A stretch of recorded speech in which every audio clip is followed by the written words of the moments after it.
Olá, veja os destaques de hoje no Ubra Notícias. Loja de vidros automotivos pega fogo em Porto Alegre. O caso aconteceu no bairro Humaitá. Prefeitura de Porto Alegre organiza transporte gratuito para os abrigados com interesse em deixar a cidade. Parque Shopping de Canoas foi improvisado como ponto de embarque e desembarque para os voos que saem da base aérea da cidade. E ainda, com as enchentes, muitos veículos ficaram tomados pela água. Vamos conferir ainda hoje como está o processo de indenização por parte das seguradoras. É agora no Ubra Notícias.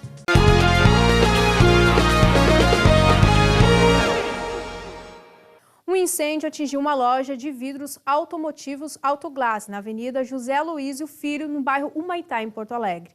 O caso aconteceu na noite desse domingo. As chamas foram controladas ainda no período da noite pelos bombeiros. Apesar do susto, não houve feridos. A empresa estava fechada por causa da enchente que atingiu a capital.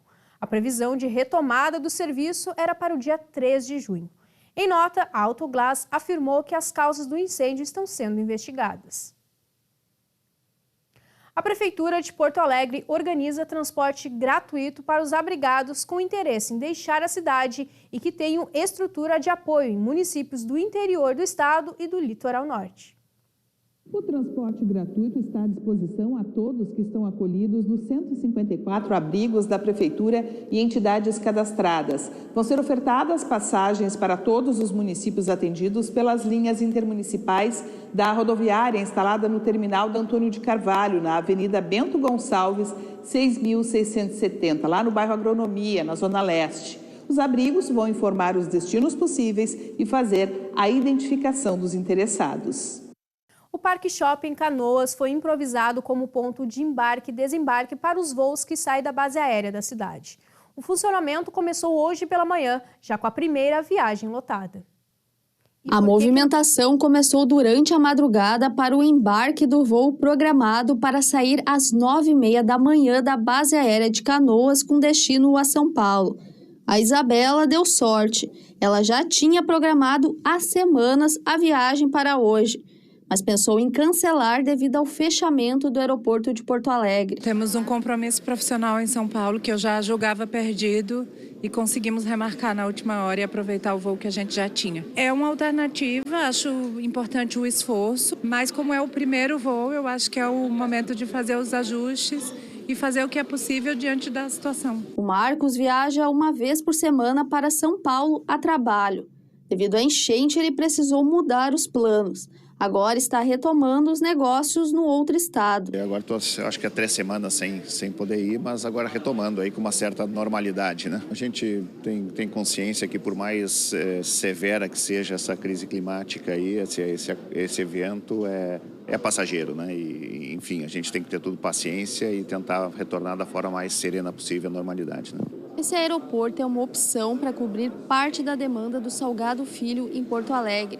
A estrutura está fechada por tempo indeterminado desde o dia 3 de maio, quando o terminal e a pista ficaram totalmente inundados. O shopping agora está funcionando como terminal em maneira contingencial. Nós temos, que foi liberado pela base, na verdade, 5 slots por dia, então a capacidade de fazer 5 voos diários. Mas essa estrutura pode aumentar, não temos ainda essa demanda, nem essa previsão, mas dependendo da demanda de passageiros, as companhias em negociação com a base, a gente pode aumentar essa capacidade. O primeiro voo foi lotado, com cerca de 176 passageiros. Todos eles passam pelo terminal que possui espaço para as companhias aéreas realizarem os processos de check-in, despacho de bagagem e embarque. O deslocamento até a base aérea de Canoas é feito via terrestre por ônibus disponibilizados pela Fraport. A partir do sábado, serão 3 companhias aéreas operando. O primeiro desembarque acontecerá na portaria H, onde já tem toda a estrutura já preparada, e o embarque aqui na portaria B. Hoje nós tivemos os passageiros chegando por volta das 4 horas, nós abrimos já todo o shopping para que possamos receber eles da melhor maneira possível. Hoje a previsão é em torno de 1.700 passageiros de movimentação a partir da próxima semana, quando tiver todos os lotes de voos completos. O embarque encerra 1h30 antes do horário de decolagem do voo na base aérea.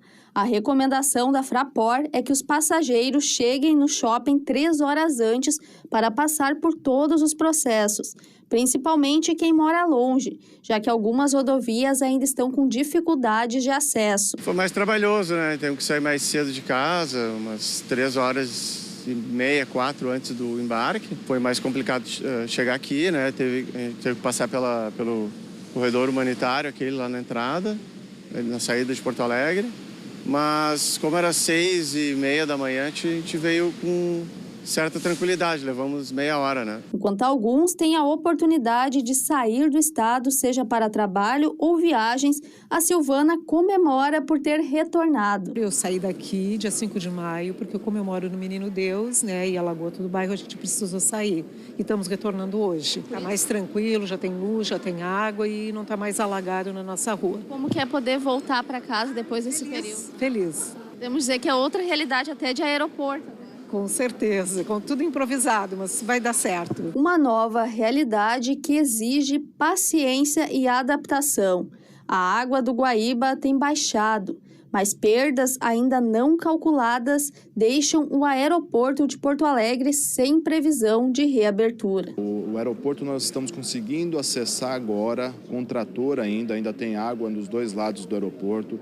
O piso, o térreo ali, ele secou, mas ainda tem muita lama. Então nós estamos iniciando os trabalhos com a seguradora para avaliar os danos e também com a empresa que vai fazer a reconstrução para avaliar os danos, mas não temos uma estimativa ainda de tempo para a reabertura. E foi também esta manhã que a base aérea de Canoas recebeu o primeiro voo comercial depois do acordo com a Fraport. O local vai funcionar como alternativa ao aeroporto Salgado Filho, alagado desde o início das cheias. Às 8h04, o avião de prefixo PRXBI da Latam, vindo de Congonhas, em São Paulo, pousou na base aérea de Canoas. O primeiro voo comercial para a Grande Porto Alegre desde o fechamento do aeroporto Salgado Filho, em 3 de maio, veio lotado. 173 pessoas desembarcaram em solo gaúcho. 4 ônibus transportaram os passageiros e bagagens entre a aeronave e o terminal montado em um shopping de Canoas, já que a base não possui estrutura capaz de acomodar o grande fluxo. Pontualmente, às 10 horas da manhã, o mesmo Airbus A320 Neo decolou rumo a São Paulo com capacidade máxima, 175 passageiros. A partir de agora, a base aérea de Canoas faz parte de uma malha emergencial criada para absorver parte da demanda do aeroporto Salgado Filho. Aqui na estrutura da Força Aérea Brasileira, serão 35 voos semanais, transportando cerca de 6.000 passageiros. Essa é uma operação inédita na base aérea de Canoas, localizada a pouco mais de 10 quilômetros do aeroporto de Porto Alegre, passando a operar temporariamente voos comerciais de forma regular. A catástrofe que assolou o estado, né, ela exige que a gente se adapte, né? E a adaptação, flexibilidade é uma característica de Força Aérea, e a base aérea de Canoas ela está se adaptando a isso desde os primórdios, desses primeiros momentos em que foi montado o comando conjunto dessa grande operação que é a Taquari 2, onde a gente começou a fazer os voos de resgate. Depois, numa fase seguinte, onde esses voos de resgate diminuíram, a gente trabalhou com entrega de donativos. Segundo a Fraport, empresa responsável pelo aeroporto de Porto Alegre, esta alternativa vai ser importante, já que não há previsão de normalização das operações no Salgado Filho. Essa ligação, essa nova ligação, né, da região sul com o resto do Brasil. Então, o nosso foco hoje é ser essa primeira operação e confirmar essa operação para que a gente possa, então, ter um desafogo, né, um fôlego para quem tem essa demanda represada. Ainda nesta segunda-feira estão previstos um voo de chegada na base aérea às 2 horas da tarde e outro com destino a São Paulo às 13h30 da tarde. Muitos veículos foram atingidos pelo alagamento no Rio Grande do Sul. Será que as seguradoras estão pagando as indenizações? Vamos conferir agora na reportagem feita pela repórter Milena Demaman. Além dos estragos das casas, as enchentes no Rio Grande do Sul danificaram muitos veículos, que ficaram imersos por dias nas regiões alagadas.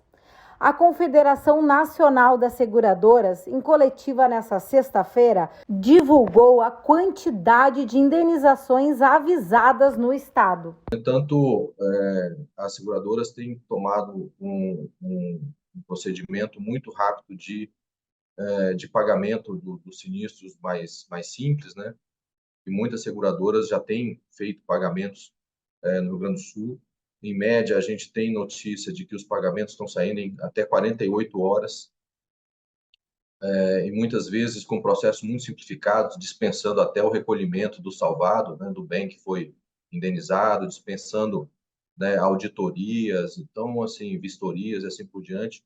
As seguradoras têm adotado procedimentos muito ágeis e reforçaram também nas suas sedes as equipes de regulação, né, criando grupos específicos para atender o Rio Grande do Sul, né, nesse sentido de realmente ter um atendimento pronto, rápido e o pagamento mais rápido possível. Temos hoje aproximadamente 23.400 sinistros avisados no Rio Grande do Sul.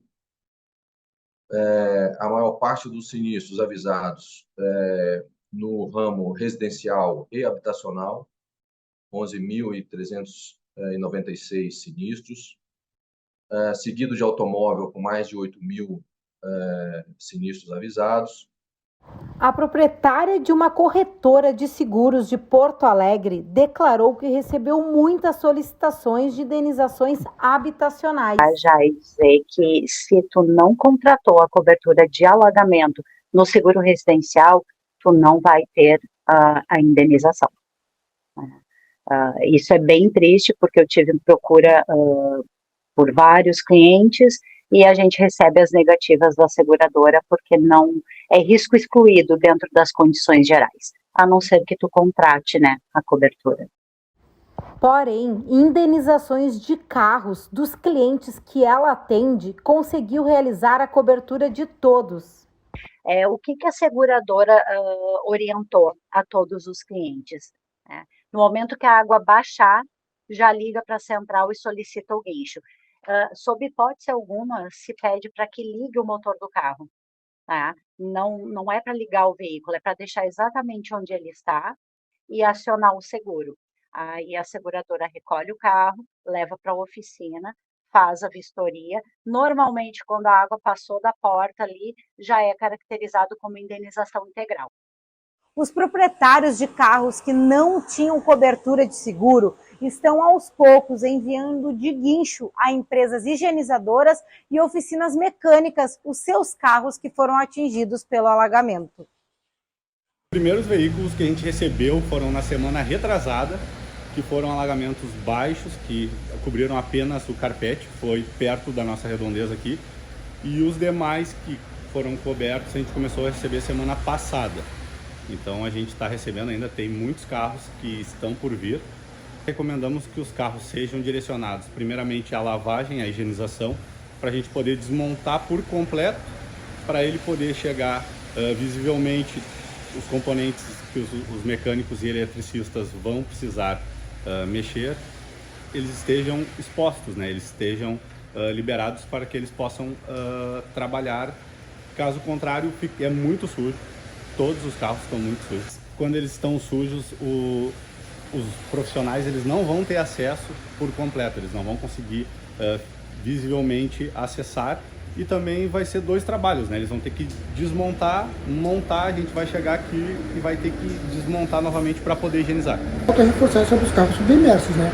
Primeiramente, não dê partida, não ligue nada. Desenergize o carro desligando a bateria. Qualquer um dos bornes, mas principalmente os dois se puder, né? E reforçando sempre, essa aqui é uma central, ela estava submersa, eu fiz todo o procedimento de limpeza, secagem, né?